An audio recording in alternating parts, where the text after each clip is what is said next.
Let me start by providing some brief biographical information before coming to the topic of his presentation. Thomas Percival is an artist, researcher, and writer. His work critically investigates the intersection of space and security. He is the co-editor of Border Environments and Militant Media, as well as the Material Force of Categories, a special issue of the History of the Human Sciences journal, which is forthcoming. He holds a Master's of Fine Arts from the University of California, Los Angeles, and he was participant at the Jan van Eyck Academy previously. Percival is currently completing his PhD at the Center of Research Architecture at Goldsmiths University of London and is a fellow at the Humboldt-Universität zu Berlin.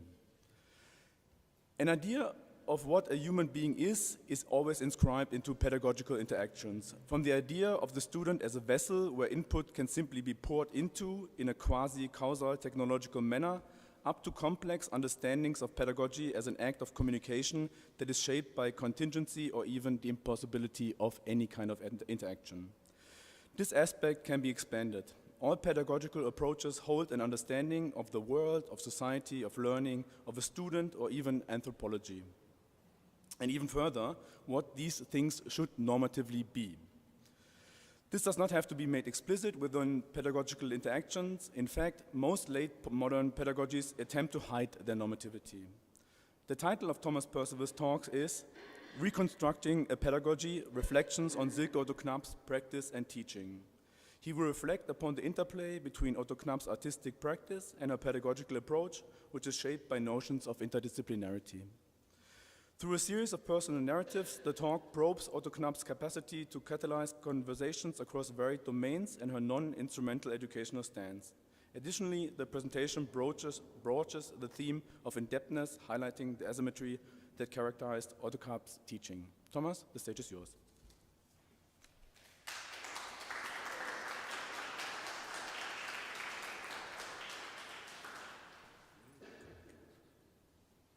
There's your slides.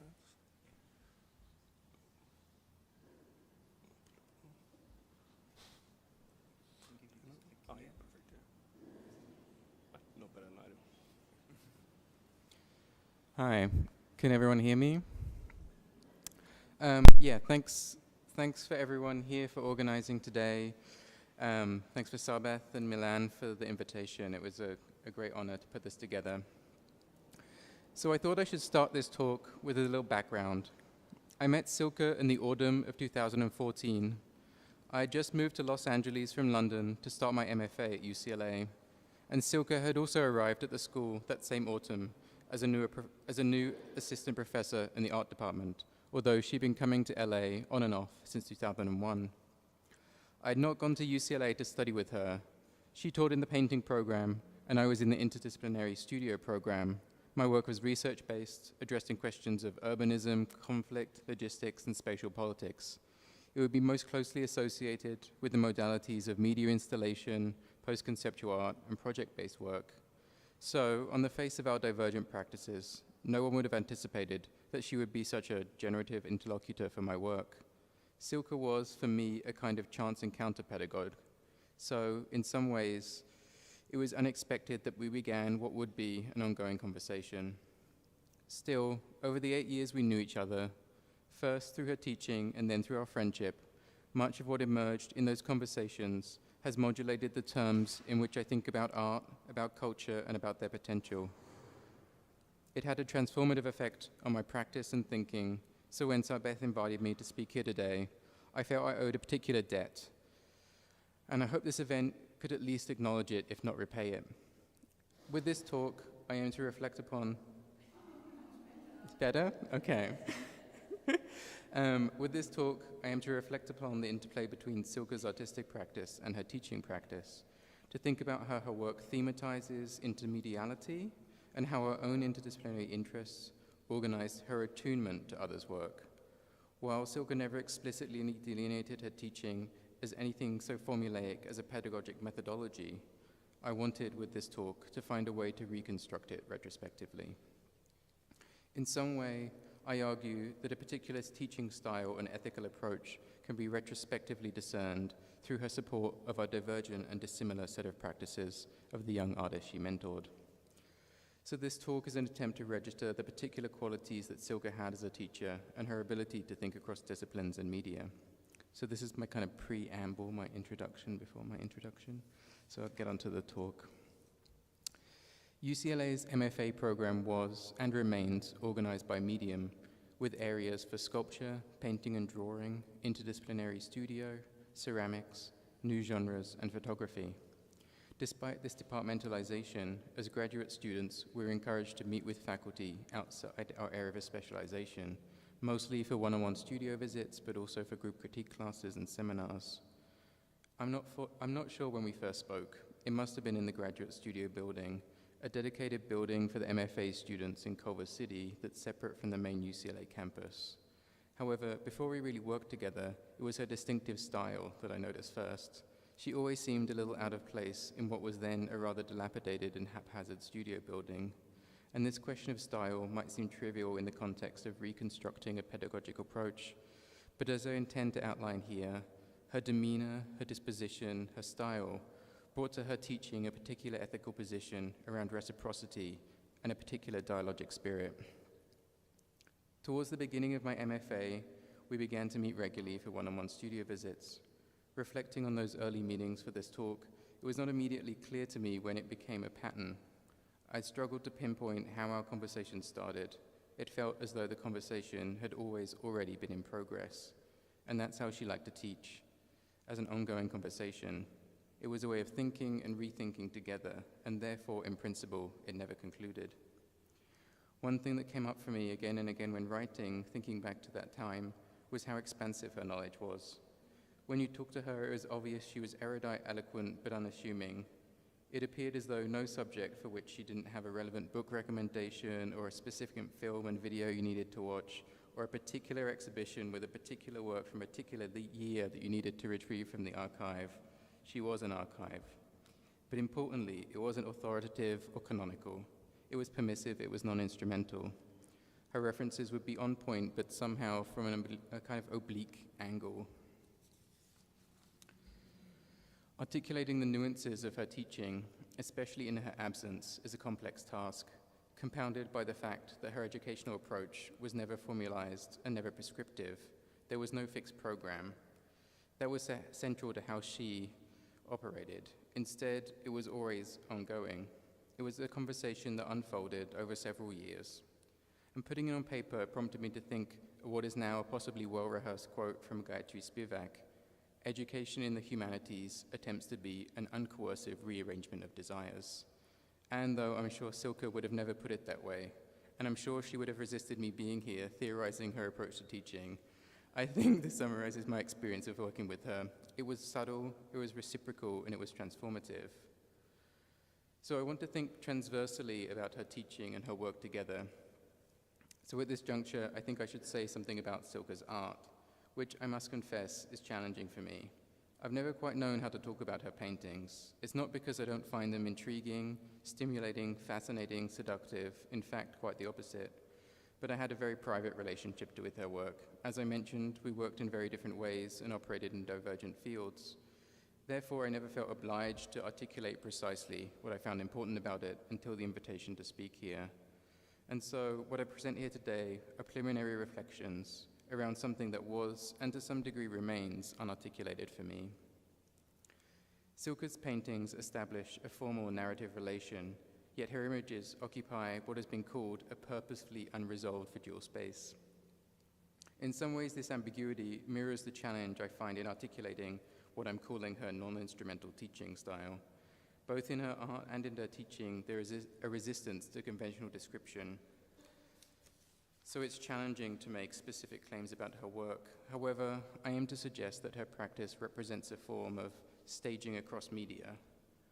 That although Silke is primarily recognized as a painter, you can read into the disciplinarity in her work. Her paintings and her exhibitions are instances where intermediality is quite literally staged. Or to put it another way, her painting practice can be understood as the utilization of painting as a space to reenact relationships across media and field. Pictorial space is conceptualized as a stage set, wherein specific references and motifs from media and visual histories enter into the process of making paintings. Silke's approach involved working in groups of paintings that were orchestrated around specific thematic constellations. These spanned cityscapes, notably Los Angeles and Las Vegas, botanical and designed gardens, stage sets, the landscapes around Fogo Island, and choreographed movements. She worked through a set of themes, each representing a particular area of artistic research. Although research is not the right word here, as her engagement with these subjects was rigorous but not systematic. She was deeply invested in these areas. She cared about them. She was well versed in their histories and their visual vocabularies. She nurtured conversations around these topics to the extent that she had a real knowledge of their distinct discourses. But this was not about developing an authoritative position, but rather integrating this exploration into her painting process. These themes served as protagonists within the work without dictating the paintings. I have a feeling this approach to her painting influenced her teaching in distinctive ways. She brought a broad spectrum of sources and expertise, drawing not only from her own artistic interests, but also from the concepts she had internalized, experimented with, moved on from, or weaved into her paintings.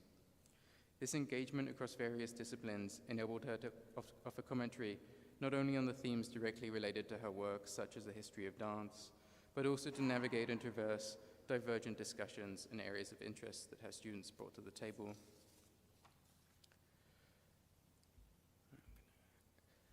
Across the themes she worked on, we could discern a shared concern, the relationship between the pictorial space of the canvas and theatrical space.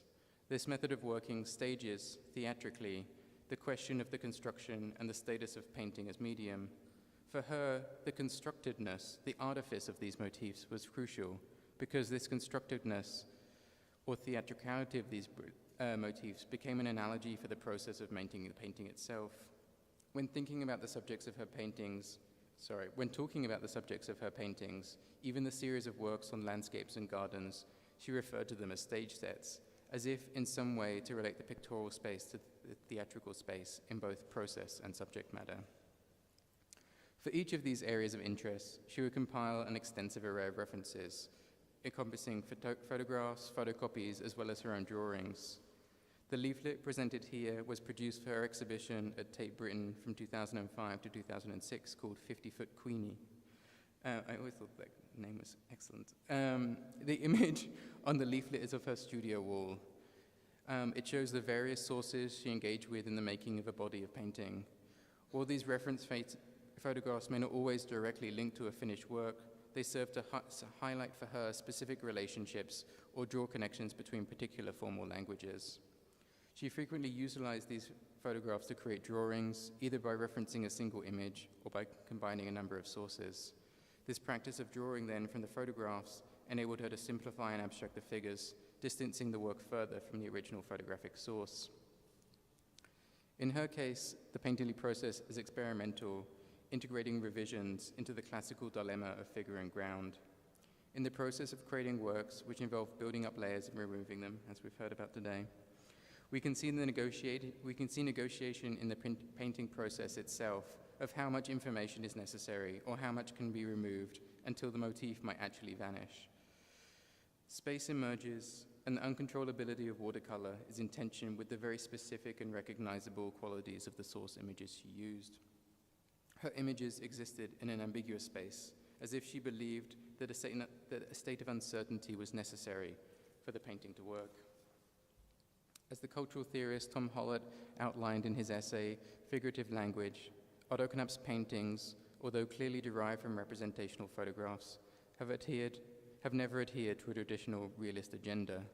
Indeed, what might be called watercolor's inherent tendency to create aleatory, amorphous, and anti-figural blots operates against any fixity of the reference image. I realize this is all rather abstract, so I thought it would be useful to concentrate for a moment on the work she developed, more specifically around choreography and dance, as examples of how her paintings and her exhibitions operated in relationship to my thesis of intermediality.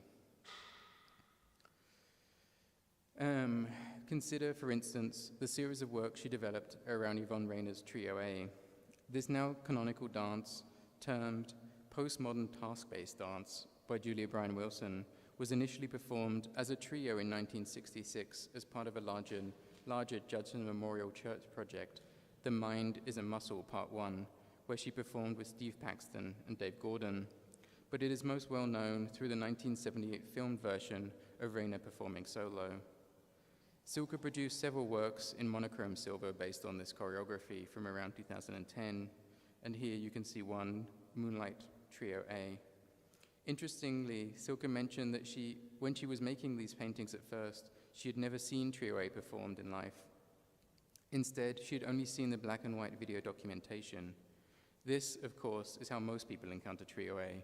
With the video being in the collection of MoMA and widely available online, it's a staple of art history classes on the 20th century avant-garde.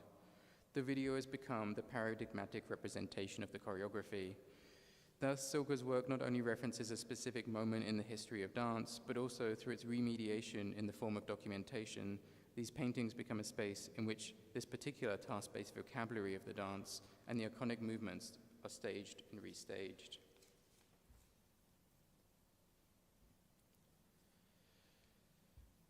This interdisciplinarity was not only produced in the paintings themselves, but also enacted quite literally in the process of exhibition making.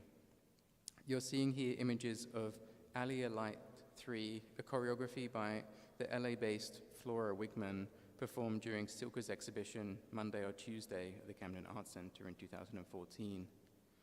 Here, Silke invited the dancer choreographer to redevelop a work over a period of residence. This alterable dance was reworked around Wegman and Otto-Knapp's common interests and shared sources. In the image, you can also see the costumes that Silke designed for the performance. So the exhibition scenario was used as a space to work in. The performance had a set of phrases, and the choreography that the choreographer was working with, articulating the space and responding to how the paintings articulated the space. The choreography existed in parallel to the paintings and the exhibition, but also functioned separately. For this show, there was other kind of para-exhibitionary initiatives, also as a dance workshop by Nisha Nishikawa. This workshop, which drew inspiration from the possibilities of staging and dance in Silke's paintings, particularly the references to the motif of Anna Helprin's outdoor deck, as it was on this stage that Helprin conducted her series of workshops called Experiments with the Environment. So we can see here the kind of layered interreferentiality of the painting of Trio A is also enacted in the exhibition itself, with performances and workshops referencing paintings, references the history of discipline, and the workshops themselves. But the thrust of this talk is about reconstructing the contours of a particular mode of teaching. So these examples should suffice to show how her own practice grappled with how to make paintings that were in some way both about external references, here the history of avant-garde dance, while at the same time understood those references as intrinsic to a mode of painting she was developing around the thematization of constructedness. I guess all of this is to say, in admittedly a rather protracted and sprawling way, that she had a myriad of interests and intellectual pursuits that not only defined her practice, but also her approach to teaching. There was a thematic mirror between her art practice and her teaching practice. She was personally intellectually dexterous and followed her curiosities, which she also did in her work. And this is, she encouraged something her students to do too. In one-on-one studio visits and group meetings, she emphasized if there was something you were preoccupied with, a debate, a form, a space, a concept, you should keep picking at it, keep following it. Again, this was part of her teaching and working. It was iterative and perpetually unresolved.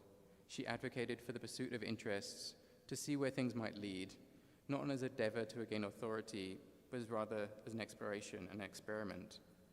And this was part of her disposition. I recall distinctively sitting in her garden in Pasadena. At the time, I had finished my MFA and I was applying for some university jobs and trying to strategize with her around where to apply. She talked about her decision to move to Los Angeles and to take the job at UCLA. She said, in a matter-of-fact manner, that she had decided to go where she thought the conversation was interesting, full stop, and that she would stay there as long as it was productive for her, but as soon as it stopped being generative, or she was pulled somewhere else into another conversation, she would happily leave. This was her way of giving career advice: go where it's interesting for you. Silke seemed to be engaged in numerous, very distinct conversations simultaneously, some related to her own work and some not. She and her art existed in constant response to their surroundings, seeking out spaces, interlocutors that nurtured her interdisciplinary ethos. With her teaching, she aimed to help people navigate the discourses they needed to participate in for their own work. This was important to her, and it was partly about bringing people together.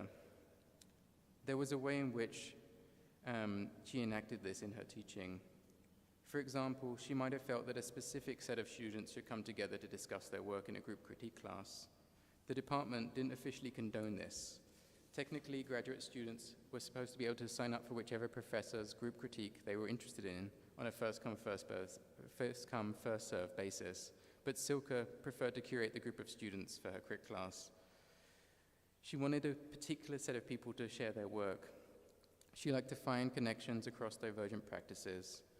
I felt like this was an attempt by her to foster a nascent conversation she saw emerging between particular students, despite the fact that they may be working in different traditions and in different ways. She was always attuned to the conversations that were not yet fully articulated.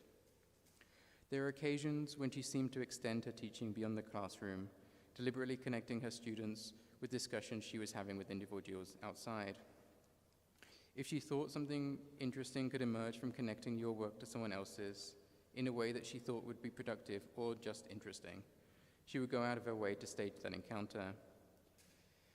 She was trying to redescribe in some way the way the two people were doing, what the two people were doing in relationship to each other's work. And she also brought many people to UCLA. Jan Verwoerd is here later, Darby English, Sarbeth, all came to the department. Bookman, for instance, led a seminar on her notion of the politics of rehearsal, which she was developing at the time, and Silke thought would resonate with a particular group of students who she encouraged. And by encouraged, I mean she signed us up. Such initiatives were fundamental to her teaching. There was a real generosity in this approach. It was not uncommon to receive emails from her about opportunities or things she thought might be interesting for you. She might send you an invitation to a lecture she felt you needed to see, or might have nominated you for a residency without telling you.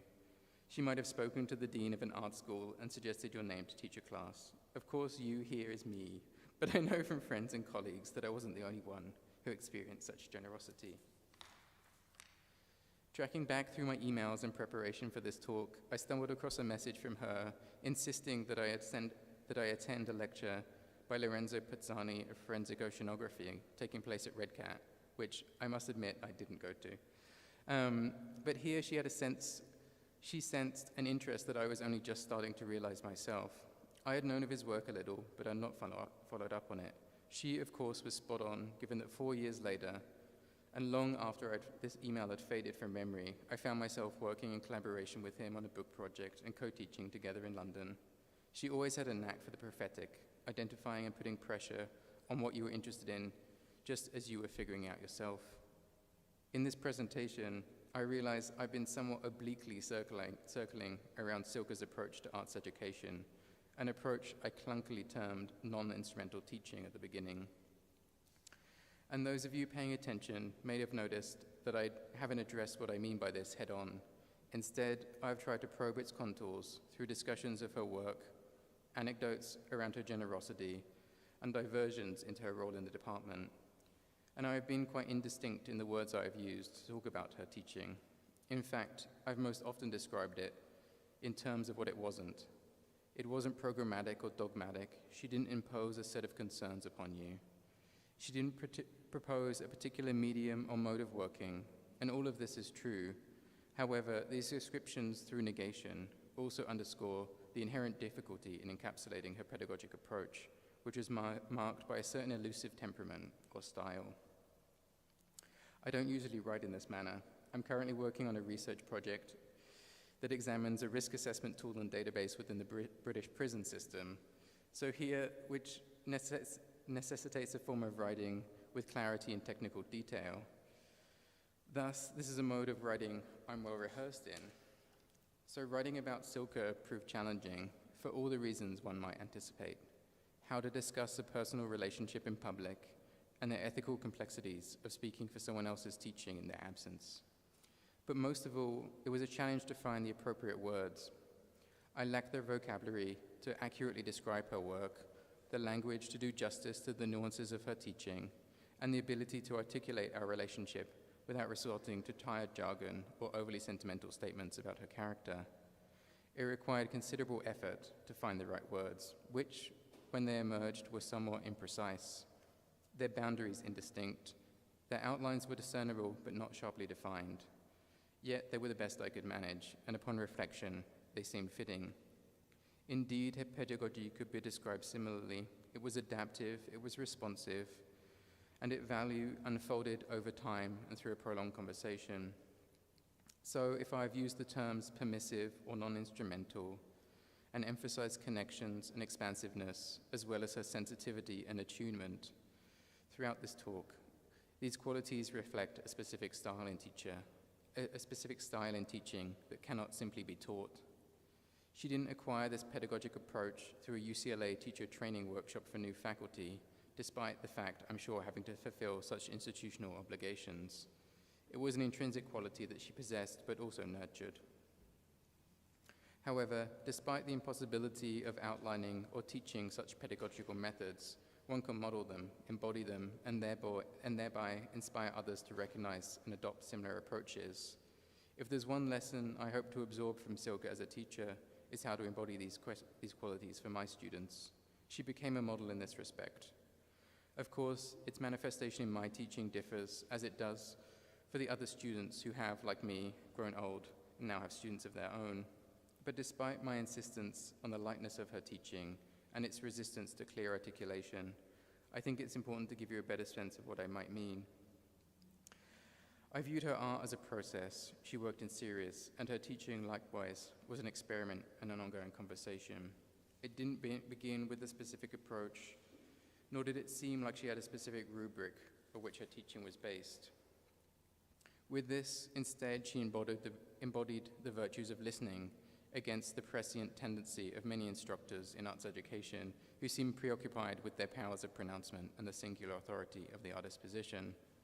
She didn't approach meetings with a predetermined set of concerns. Everything was provisional, everything was contingent. This pedagogy was built on reciprocity, but this reciprocity also contained an implicit demand. You needed to bring something to the table. You needed to be an equal partner in it and to be generally invested in the ongoing conversation. I had a feeling the studio visit constituted an exemplary pedagogic space for her, where this reciprocal exchange of speaking and listening, or often showing and discussing, unfolded.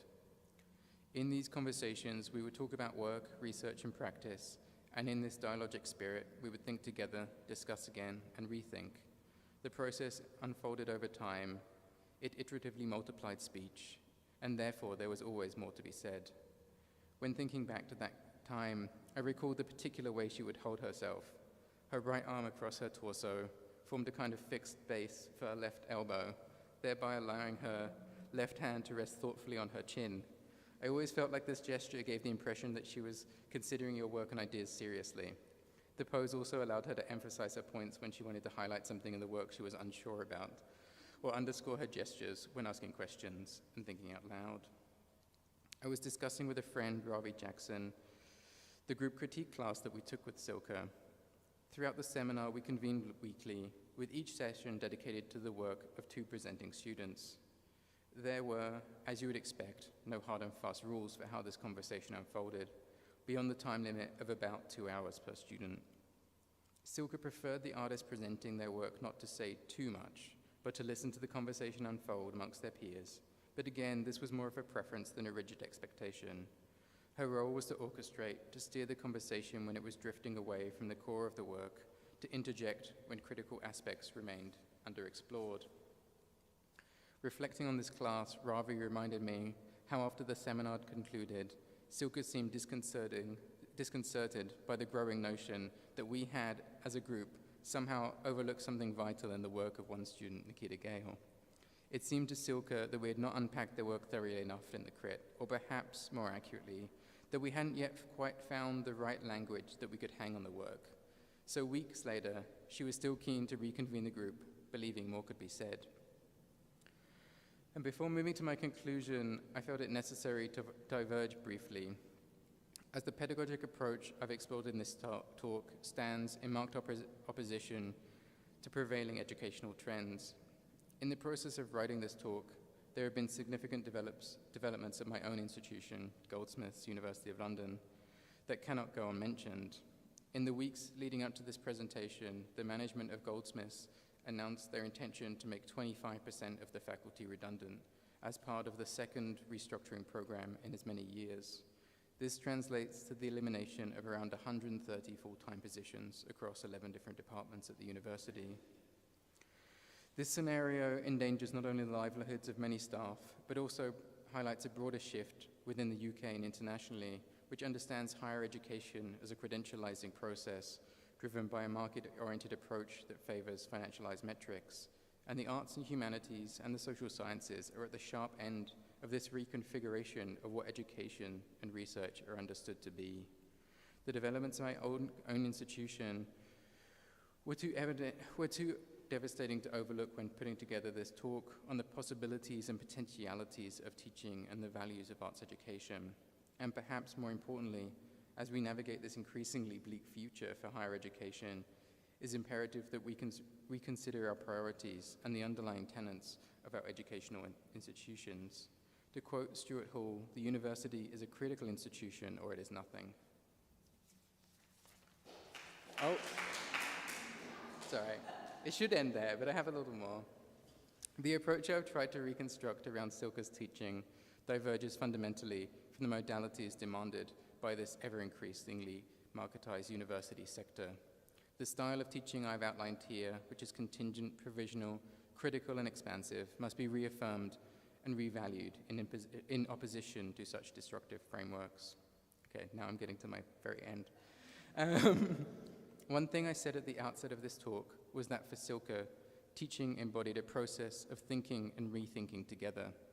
It was a conversation that, in principle, never concluded. This approach was central to a particular teaching style. It is, I'm sure, why we continue to meet and talk long after my time at UCLA. But of course, our conversation did conclude. It had a premature end. Upon reflecting on the news of her passing, I was speaking with two friends who had also studied with her.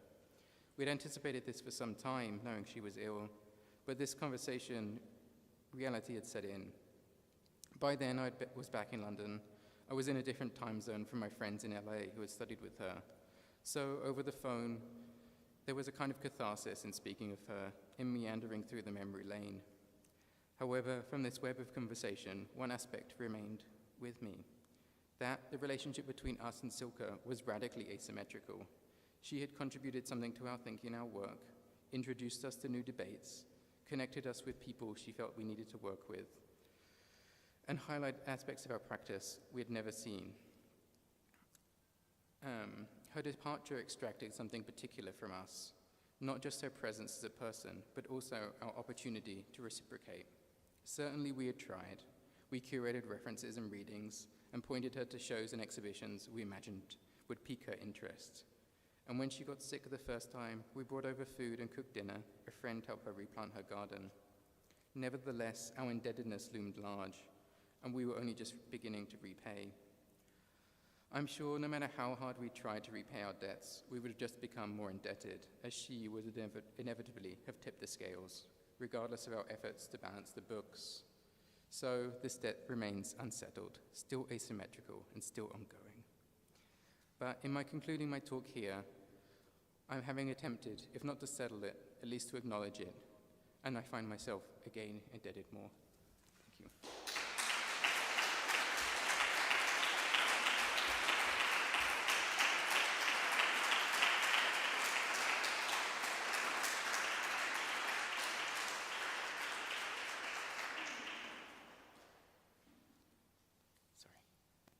Thank you very much. We have now the opportunity to ask some questions.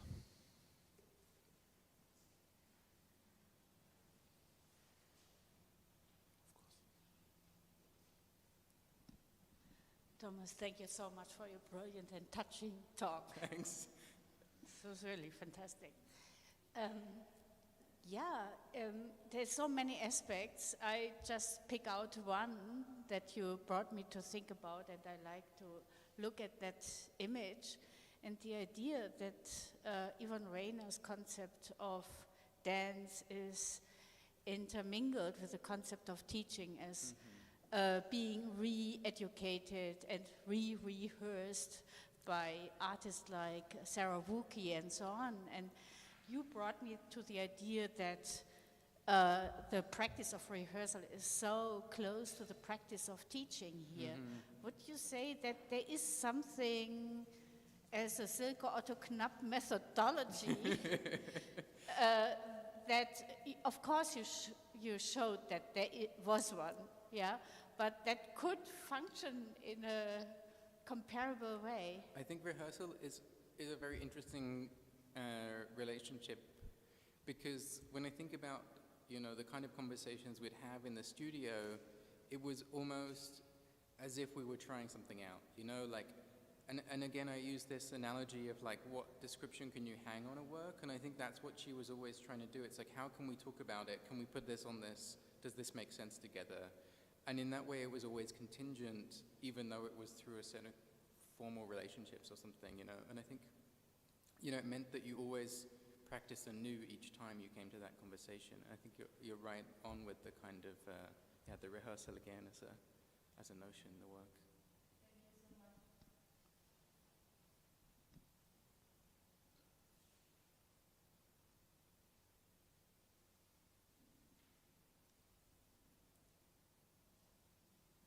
If there are no questions, then maybe we take a 15-minute break. All right. Thank you very much, Thomas, for this touching presentation. Thank you very much. Everyone.